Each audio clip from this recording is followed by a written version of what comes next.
Jadi ternyata kebanyakan di antara para pemuda itu cara untuk mengenali sosok itu dengan cara pacaran. Insya Allah loh ya. Cara untuk mengenali sosok itu adalah dengan cara pacaran. Pandangan anak muda sekarang itu yang beda banget gitu. Sampai kemudian kita lupa ada banyak cara dalam Islam itu sehingga Islam itu sebenarnya nggak menjadikan kita bingung gitu.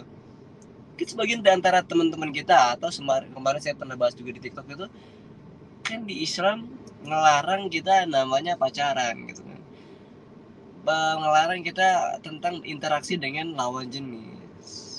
Ternyata itu kan butuh gitu, ternyata kan itu kan penting bagi kita bagian untuk memahami situasi dan kondisi daripada calon pasangan kita. Oh masya Allah lah ya, jawaban daripada orang-orang yang mereka nggak ngerti tahap-tahapan terbaik dalam Islam. Berapa banyak orang yang kemudian dipertemukan oleh Allah Subhanahu wa taala dalam keadaan dia tidak pernah pacaran. Banyak. Saya salah satunya. Kan. Saya nggak pernah. Wallahi, saya tukeran WhatsApp itu setelah 4 hari menikah. Saya fallback kan itu setelah beberapa hari menikah. Nggak langsung fallback gitu. Jadi sampai sampai kemudian saya tuh nggak pernah tahu pacaran yang awalnya gitu sampai kemudian itu buktinya bisa kita menikah gitu. Jadi ternyata pandangan orang yang mengatakan kalau kita pengen menikah mesti jalurnya itu pacaran dulu untuk memahami pasangan kita, ternyata itu salah. Itu salah.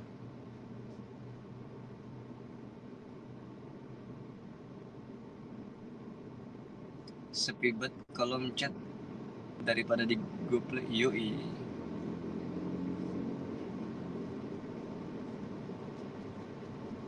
Kata gila. Oh, kayak di sini bisa nanya puas nih. Insya Allah lah ya. Alhamdulillah ini kayaknya Bang Rian, Bang Aris Prabowo ini rajin betul ikutin kita nih. Semoga Allah merahmati antum semua ya Allah. Amin. Itulah ucapan-ucapan yang katanya itu gimana sih kita cara memahami wanita. Oh, antum kenal itu, antum mesti kenal ada ulama. Allah, siapa saya namanya, Imam Husain, bukan, ya Allah, Imam Nawawi gitu ya. Insya Allah saya lupa banget. Sampai kalau dia ditanya, dia nggak pernah pacaran, enggak pernah apa segala macam, nggak pernah khalwat, enggak. Tapi ketika ditanya tentang wanita, wah itu sampai ngejabarin dalam-dalam dia tahu. Ya ternyata Allah itu banyak cara memahami kita tentang wanita. Sama, wanita untuk memahami pria juga sama. Ingat, poin pertama ini untuk laki-laki ya, untuk teman-teman yang nonton di sini laki-laki, tungkahul azwaja li arba'in gitu. Nikahilah perempuan itu gara-gara 4 hal. Sama, nanti perempuan itu nikahilah laki-laki gara-gara 4 hal. Tungkahul azwaja li arba'in. Jadi ini kayak Nabi Hurairah radhiyallahu anhu anna Nabi sallallahu alaihi wasallam, hadis Rasulullah, tungkahul mar'ah li arba'in gitu. Jadi kamu nikahi perempuan itu karena 4 hal. Hal pertama yang perlu kita dilihat daripada wanita itu adalah tentang garis hartanya. Karena daripada harta inilah yang nantinya membantu kita sebagai laki-laki untuk menguatkan ibadah kita di jalan dakwah. Sebagaimana Rasulullah SAW menikah dengan Khadijah, diantaranya adalah karena malunnya, gara-gara hartanya. Itulah yang menopang akhirnya bisa menguatkan cara Rasulullah SAW untuk menyampaikan dakwahnya. Yang pertama adalah dengan hartanya. Perhatikan hartanya. Kalau hartanya sudah ada, lanjut ke yang kedua adalah tentang garis keturunannya. Wah, siapa sih yang nggak pengen? Mungkin ada sih, bukan siapa yang nggak pengen. Mungkin ada orang yang bahasanya itu child free ya. Kalau kita baru-baru kerame ini terakhir, ternyata ada orang yang ketika pengen menikah itu bukan karena garis keturunan, bukan. Ternyata dia pengen nikah itu nggak tahu saya tujuan nikah untuk apa gitu ya. Bukankah kebanyakan orang menikah itu pengen memperbaiki keturunan? Bukankah kebanyakan orang menikah itu pengen memperbanyak keturunan yang soleh-soleh gitu?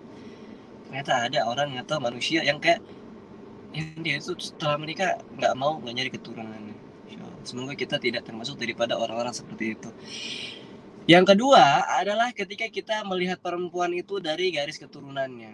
Kalau biasanya kebanyakan yang mengatakan itu kalau darilah orang tuanya itu banyak anaknya, maka kemungkinan calon daripada yang kita nikahi itu subur nantinya gitu. Jadi kalau emaknya punya 5 anak, insya Allah anak ini juga bisa menghasilkan banyak anak-anak soleh-solehan nantinya.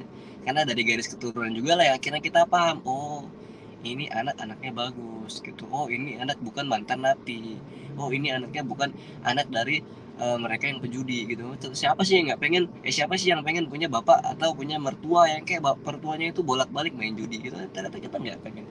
Perhatikan dari situ. Yang kedua adalah garis keturunannya. Yang ketiga itu masuk ke notabene-nya itu garis kecantikan gitu. Wah, tentang fisik gitu ya. Bukan memang laki-laki sama aja nengok fisik, bukan. Ternyata memang gitu, bukankah wanita juga kemudian melihat fisik gitu. Memang ini sebenarnya dari Rasul Shallallahu Alaihi Wasallam. Yang keempat adalah melihat kecantikan daripada kita nanti. Melihat daripada wajahnya, melihat daripada telapak tangannya. Lihatlah kecantikan sekilas gitu, kalau sekilas daripada pasangan kamu nanti cantik atau enggak, telinganya bukan, matanya bagus atau enggak, hidungnya mancung atau enggak gitu, mulutnya bagus atau enggak gitu kan. Ternyata yang ketiga, kategori yang ketiga adalah kamu lihat kecantikan daripada pasangan kamu nanti, insyaallah. Yang keempat itu tentang lidi nih. Nah, yang keempat itu ini untuk laki-laki ke perempuan nih. Yang keempat itu lihatlah dari agamanya. Kalaulah dia orangnya rajin sholat, insya Allah ya. Kalaulah orang nggak ikut ke pengajian Hyung Agam gitu, itu udah fix baik gitu. Kalau lah dia itu tiap hari ikut kajian sore gitu, kemudian dapat lagi dan segala macam, pokoknya dia udah dapat tentang agamanya, dapat banget feelnya gitu. Nah itu udahlah, maju aja, jalurnya dapat tuh.